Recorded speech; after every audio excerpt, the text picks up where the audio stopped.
Hello, greetings. How are you doing?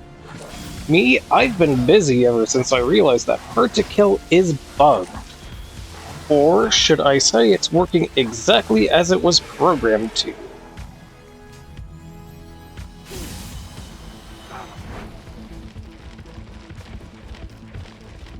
So yeah, Hard to Kill does not work how you would expect it to.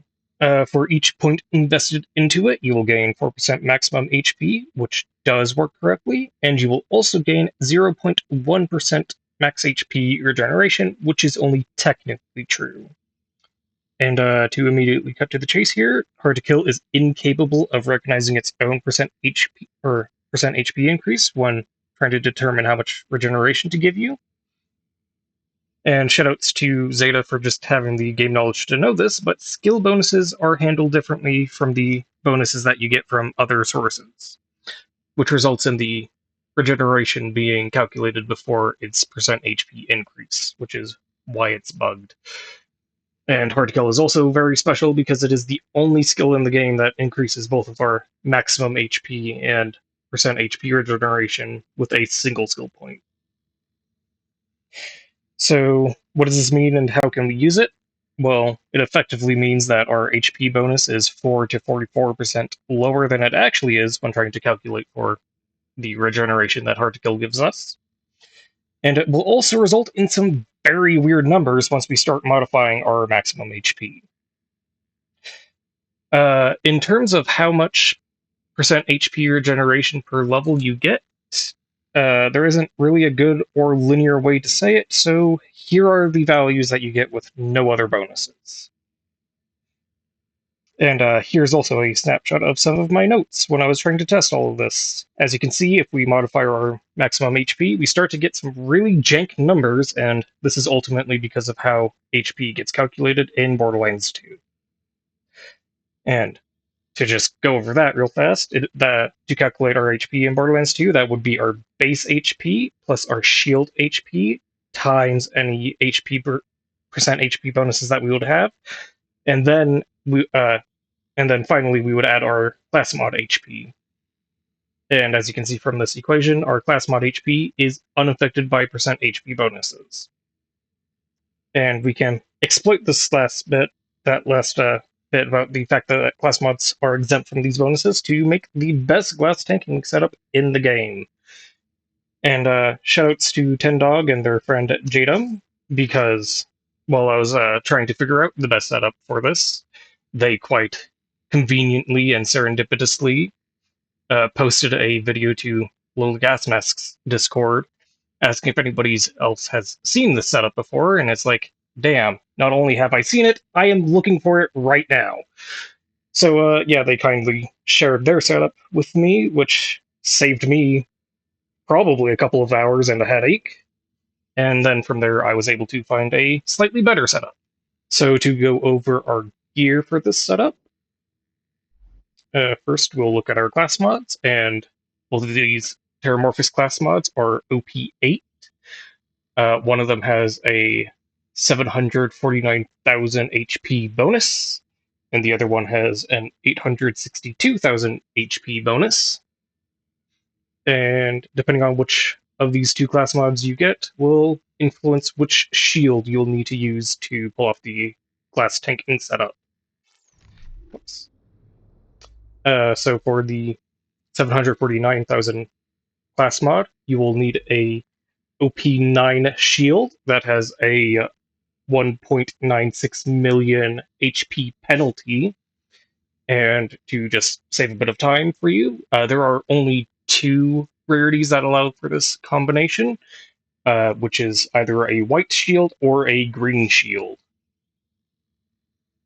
And to go over the 862,000 HP class mod, you will need an OP10 shield that has a 2.04 million HP penalty, and there are three rarities in which you can find this at, as you can see. And I'll switch over back to this one, because I need to invest some skill points. So yeah, this goes back to how HP gets calculated. I currently have 198,000 HP. Currently, I technically have less than 1 HP, as you can see.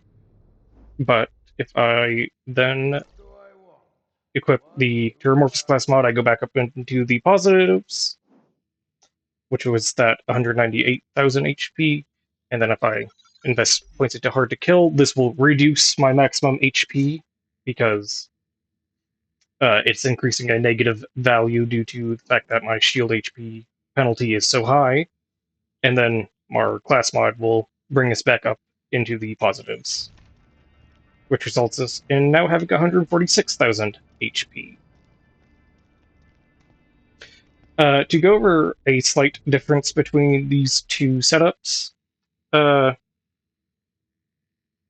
isn't really too much of a difference between them.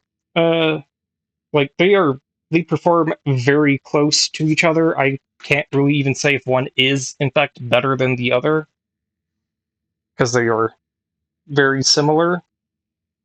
But something fun to point out is with the 749,000 HP setup on our class mod, we are regenerating 17,875 HP a second, and with the 800,000 class mod, we are regenerating 20,559 HP per second. And this is why we're able to withstand so much damage, because we can just chain our health gate really effectively. And the only other difference between these two setups is the fact that the 800,000 HP setup can actually equip a turtle shield with a immunity capacitor, which is technically good, but once again, due to how effectively we can chain our health gates together, this dot immunity might not actually contribute all that much. It's really hard to say.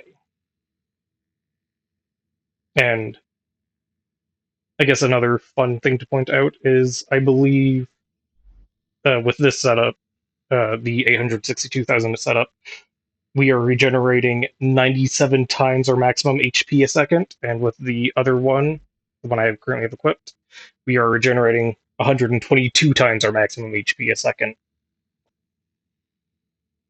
So yeah, that's fun. And I think that... Oh wait, there is actually one more thing to cover. With your vast knowledge of Borderlands 2 items, you might be wondering about the Blood of the Seraphs, which is nearly identical to Hard to Kill, because it increases both of our maximum HP and percent HP regeneration.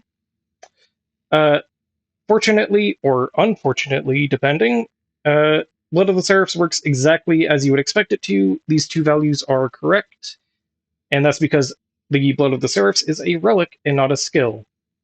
And it's only skills that are calculated in a weird way.